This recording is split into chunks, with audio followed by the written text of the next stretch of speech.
Hello, everyone. I'm Max, an engineering lead of an IoT team at TIR Mobility. You could have seen or used our e-scooters or e-bikes, either here in Germany or maybe in many other countries. At TIR, we currently have approximately 70K vehicles provisioned and connected to our AWS IoT backend. And that's actually our team that connects new types of vehicles to the backend system and also ensures that our fleet of devices remains connected at all times.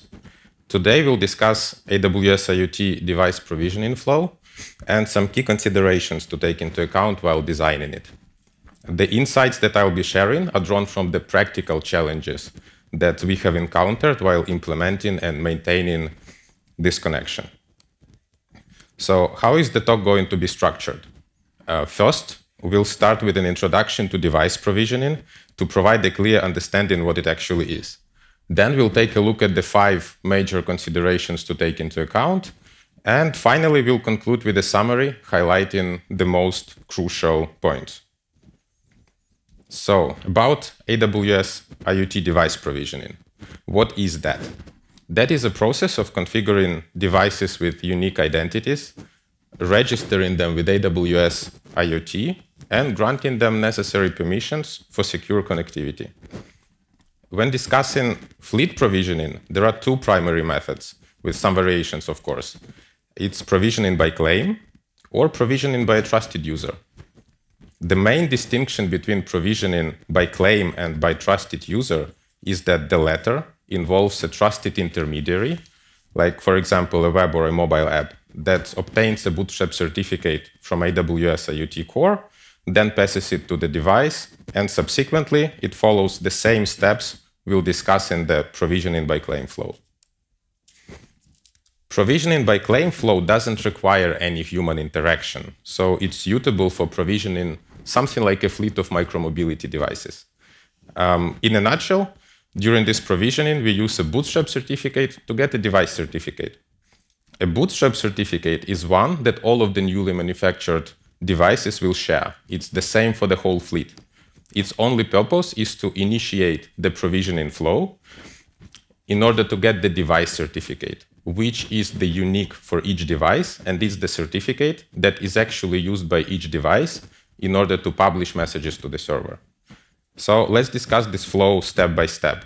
This will help us understand key device provisioning considerations later on.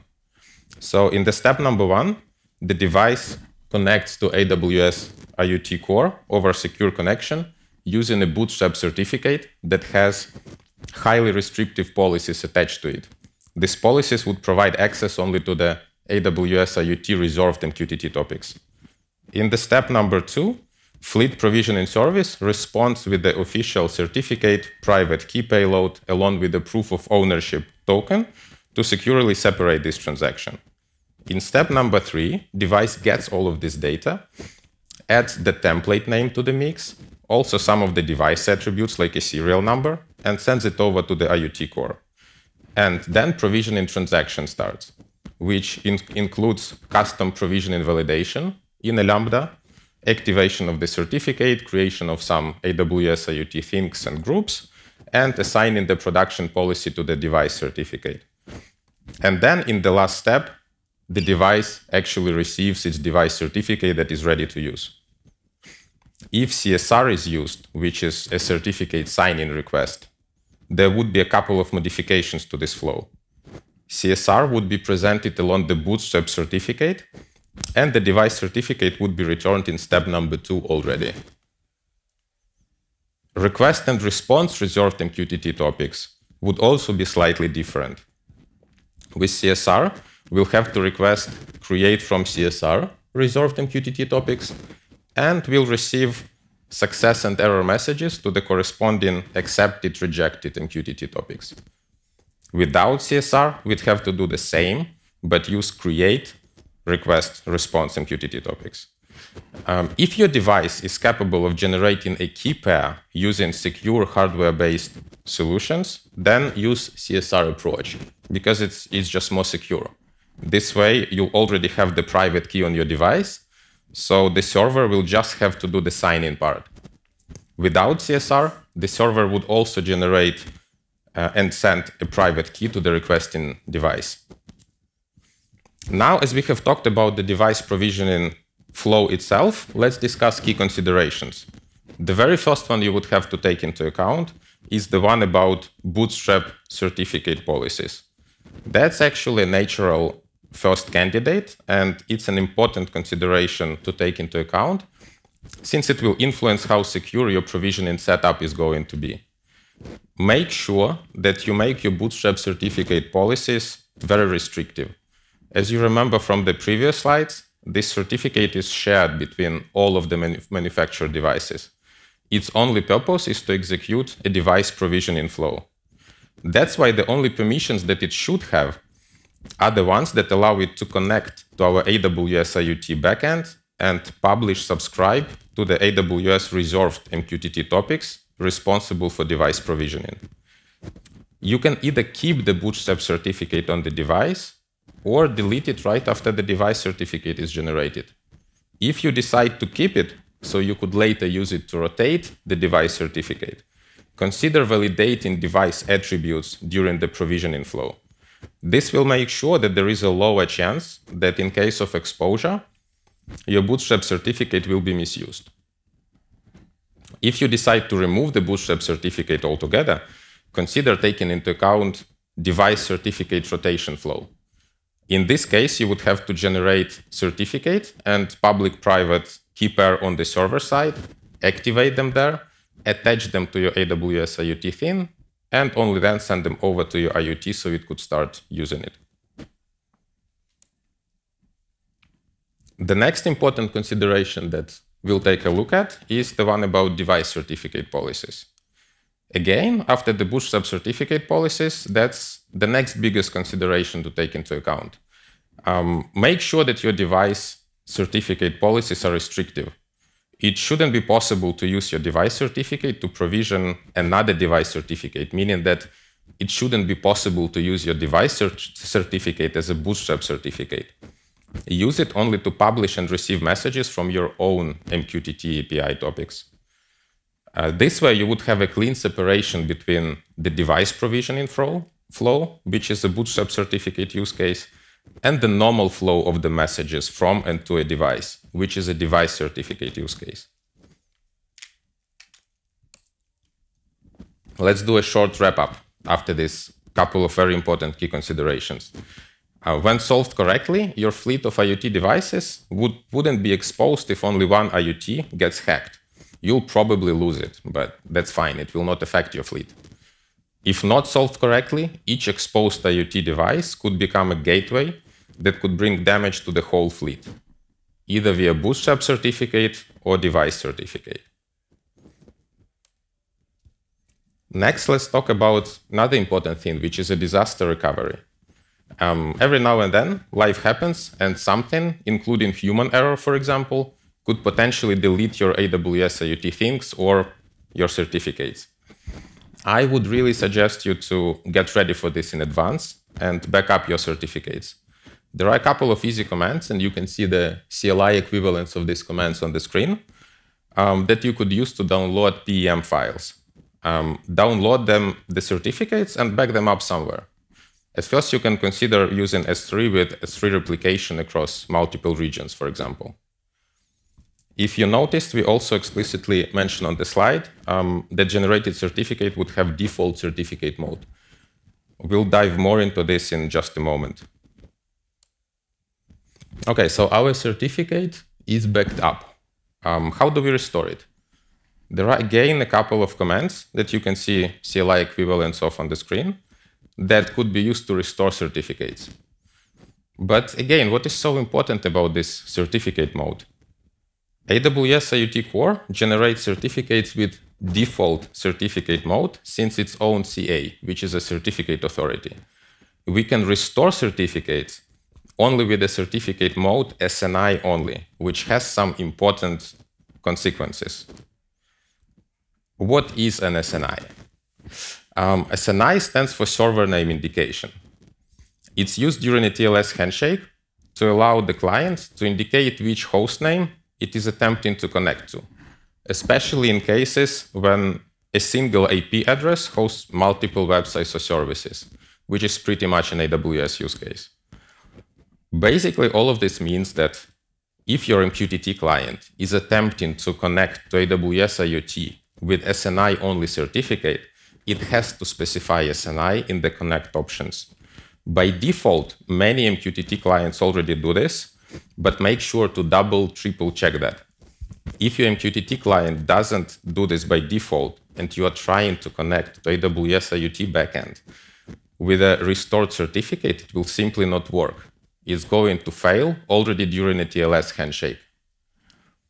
We actually had this problem at Tier in the past when our fleet of devices wasn't as large. It wasn't 70K or something. It was probably around 100 vehicles that were still at the warehouses. On one wonderful day, all of our new vehicles just stopped connecting. Everything seemed to work just fine.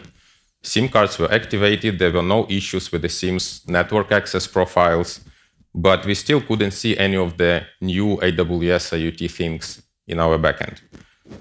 Provisioning didn't work. We just couldn't see the devices.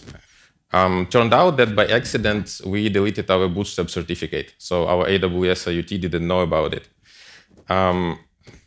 So we found a way to restore it, but still had the same problem. As you've probably guessed by now, we restored the Bootstrap certificate with SNI-only mode, and our MQTT clients didn't send SNI as connect options. Of course, there was also no option to update the firmware over the air, because in order to do that, you need devices to be connected. In the end, AWS support really helped us figure out the problem with the certificate modes, and AWS IoT team changed the mode of the certificate to default one manually, and then suddenly we started seeing all of those devices slowly connecting to our backend. The major issue was finally resolved at the time, but sending SNI in the MQTT connect could have helped us solve it way, way faster. So now that we have discussed certificates and key considerations when it comes to using the certificate policies, what's next to discuss here?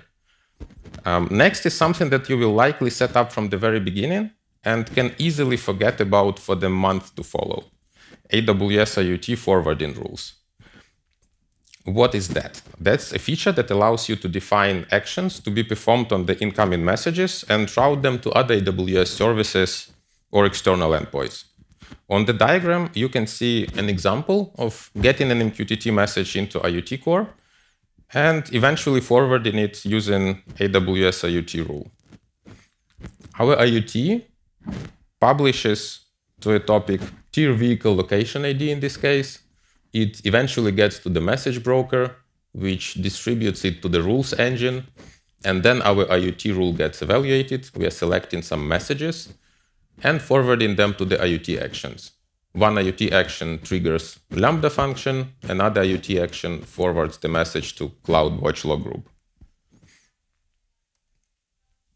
This key consideration, the last one, is worth considering since you likely not have many opportunities to get back to the initially designed system. Of course, every now and then you'll probably take a look at that, but you will not get back to it to redesign it fully.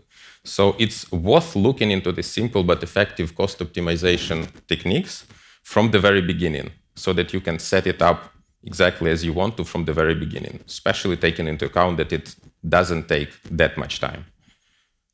You'll likely set up AWS IoT forwarding rules to forward all of the messages to the CloudWatch log groups, just to get first insights into how and what is flowing into your system.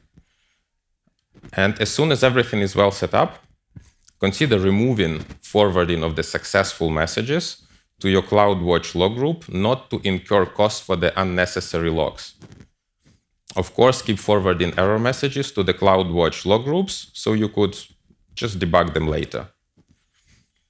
Basic ingest is another technique that could be used to optimize the cost. It optimizes the data flow by removing the publish-subscribe message broker from the ingestion path. This way, you would incur way lower messaging costs on AWS. In order to start using basic ingest, all you would have to do is just to slightly modify the topic names so that your IoT clients would be publishing to slightly different IoT topics. So before basic ingest is exactly what we have seen before. An IoT is publishing a message, it gets to the message broker, which distributes it to the IoT rule, evaluation happens, and so on and so forth. We have seen that before. After basic ingest, we completely bypass message broker.